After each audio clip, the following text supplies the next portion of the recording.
Your son is a failure.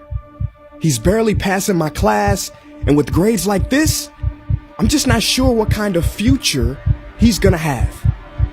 What do you have to say for yourself? You're supposed to graduate this year. Listen to Mr. Johnson. What kind of future do you think you're going to have? With all due respect, don't call me a failure.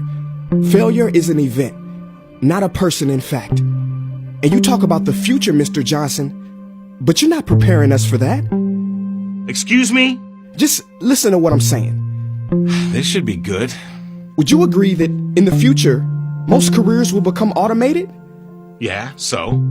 So the people who succeed will have to be curious, innovative, with resilience to adapt to new changes. What's your point? My point is, the focus in this school is not on that. It is on regurgitating information and test taking, and that's just real. But in today's world, creativity is the most important leadership skill. Oh, that's how you feel. You don't have to believe me, but maybe you will believe the 1,500 executives who recently said creativity is the most important leadership skill. See, pretty soon, no one will be hired because of what they know. Because who cares what you know or if you've memorized a fact? We've got Google and Siri for that. In the future, people will be hired because of what they can do with their knowledge. Can they creatively solve real-world problems, not just follow instructions or directions and bubble in multiple choice questions? So, Mom, that's why I'm stressed, because these robotic tasks we learn in school should stop. Because no one can do a robot's job better than a robot. Billionaire founder of Alibaba, Jack Ma, said that we should not compete with artificial intelligence, but instead focus on developing unique human intelligence. Mr. Johnson, drills are for teeth, not the human mind. So these repetitive knowledge-based tasks we must leave behind. Or in the future, you're gonna find a lot of people graduating out of your class right into the unemployment line. See, many top companies today don't look at grades. Mom, that old way is expiring. Google has been quoted as saying GPAs are worthless criteria for hiring. Founder of Tesla, Elon Musk, agrees. So I say this with unease and sorrow. If you continue to teach today as you taught yesterday, then you rob us students of tomorrow. Mr. Johnson, I'm gonna keep it real with you. Sometimes sitting in your class is tough. I'm constantly thinking, if I don't look up at the clock, maybe it'll speed up.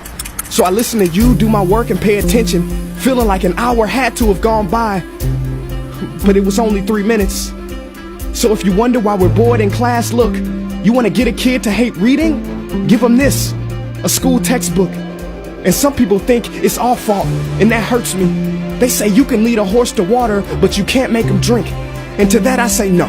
Firstly, you can put salt in that horse's hay and make him thirsty. And if you bring joy in your classroom, you can make any bad student nerdy as he or she discovers the beauty of truly learning. Mr. Johnson, I mean no disrespect. You have the most important job on this planet. You build, create, and save lives. But if you really care about my future, like you say, then you have to fully commit and ask yourself honestly, how do I prepare a child for a future that doesn't yet exist? Here's a hint. The answer is not found in this. It's using this and this. See, in the future, we will need more passion and compassion. People with inspired hearts and wisdom to uplift this planet. And Mom, I love you, but can I be real? Go ahead. You want to know one of the biggest factors for childhood success? It's not IQ.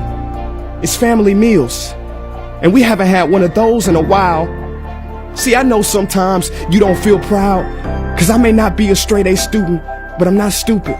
These tests may be 70% of my grade, but they're 0% of my future.